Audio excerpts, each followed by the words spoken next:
leading an unbiased investigation into what happened and what can be done to prevent future tragedies. And I think it's extreme enough that this guy is a 9/11 and Sandy Hook conspiracy theorist to say that these are extenuating circumstances and to call for this guy's resignation. Okay, I just want to say real quick, this is CNN,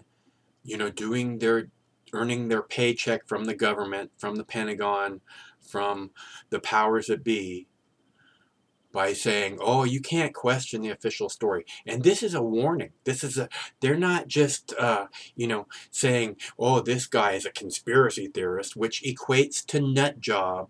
What they're saying is, to all you public officials, to all of you people in positions of power, if you question the official story publicly, we will make clear you're a crazy person and that you should not be in that position of power, in that position of authority, and that you need to be removed immediately. You are not allowed to question the 9/11, what happened on September 11th. You are not allowed to say the government's lying about what happened on September 11th. If you do, you are not allowed to ask questions about why they bulldozed a brand new school in Sandy Hook. Why would they bulldoze it down to the ground, down to just powder, and then quickly scoop it all out and make it go away and then build a new school after they just built that school, that new school? Why would they do that? They don't do that at any of the other schools where there's shootings. They didn't do that at Columbine. They didn't do it. They don't do this. They don't do that. They did it at Sandy Hook. Why would they do that? Brand new school. Brand new school. You are not allowed to question these things. If you do, you are a nut job who needs to be removed from your position of authority immediately. Right, CNN? Isn't that the message that you're sending? Because it's pretty clear to me that's the message that they're sending. I just want to make sure that it's clear to you guys too. Okay? Thanks very much for everything. I'm working on it. I swear I'm working on it. I swear I am working on it. I know it's all a scrambled mess now, but we'll get it together. And, thank you for your continued support to those that are still supporting me. That's very, very nice of you. I really appreciate it. Can't say enough. Watch the whole video and you'll hear, you'll understand what it is I'm saying. Thanks. Bye. Stay cool. One of these days, war's going to end. Till that day. The Douglas County Sheriff is being forced now to answer some questions about a Sandy Hook conspiracy video. It was on his Facebook page. There was a link to the video that goes so far as to say some of the parents of those dead children were not parents, but were actors. On Sheriff Hanlon's Facebook page on January 13th, 2013, the caption above the link to the video says this, and I will quote, "This makes me wonder who we can trust anymore. Watch, listen, and keep an open mind." Don't go to his Facebook page to see it now, because that post was taken down. But that doesn't mean we don't question people about what they did have, and that's what we did. And when the sheriff was questioned by Sarah Seidner about it, watch what happened. Do you believe there was a conspiracy theory video, or did you post it? No. You didn't post it? No. I know what you're referring to. Yeah, but no, that's not a conspiracy theory belief that I have. Dan Gross joins me now. He's the president of the Brady Campaign to End Gun Violence.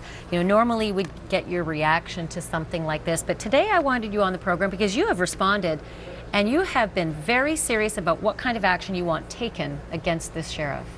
This guy needs to resign. I mean, this is the guy charged with two vitally important jobs. Number one is investigating this terrible tragedy that happened at Umpqua Community College. And the second is actually enforcing the laws that he has taken an oath to enforce. And he has made it very clear that he intends to not enforce the laws and that he cannot possibly have an unbiased opinion about what happened in this terrible tragedy at Umpqua Community College. So he needs to be gone, and we need to put somebody in place to investigate this tragedy and to enforce the laws that we know can do it in an unbiased way. Embedded in that Sandy Hook conspiracy video is also a belief that 9/11 was a conspiracy, all of it based on the federal government having created these hoaxes to try to disarm the public, to take guns away from the public. That's what the allegations are of those who say these are all hoaxes.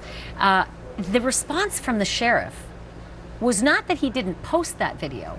It was that, quote, "That is not a conspiracy belief that I have." But I'm reading again how he headlined it. It said, "This makes me wonder who we can trust anymore. Watch, listen, and keep an open mind." So I'm getting mixed messages from the sheriff.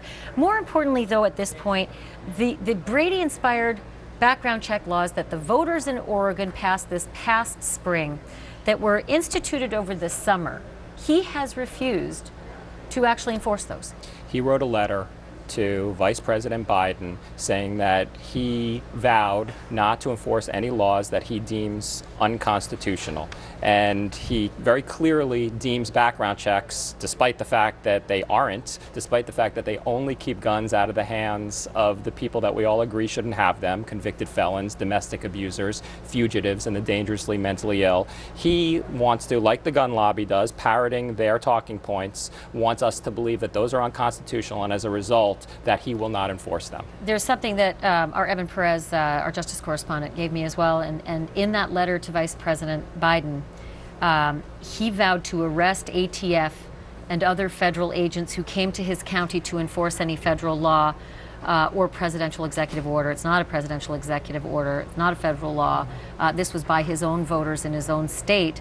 But the irony is that the ATF and federal agents are there right now helping him in this tragedy.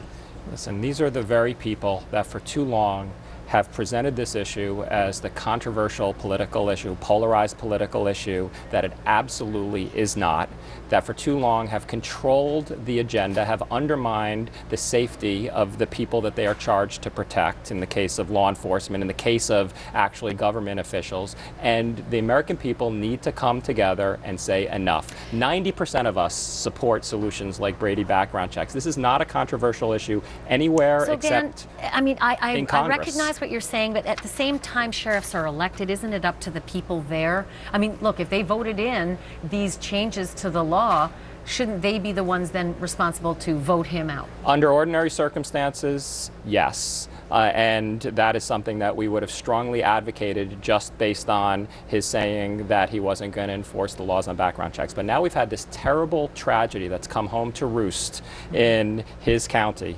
And he is charged with leading an unbiased investigation into what happened and what can be done to prevent future tragedies. And I think it's extreme enough that this guy is a 9/11 and Sandy Hook conspiracy theorist to say that these are extenuating circumstances and to call for this guy's resignation. Dan Gross, I appreciate you coming on. Thanks very much for being a guest and for talking to us about your... Thank you, Ashley. Look, a very, very strident statement released right here that he needs to resign. Thanks so much. Thank you. Appreciate it.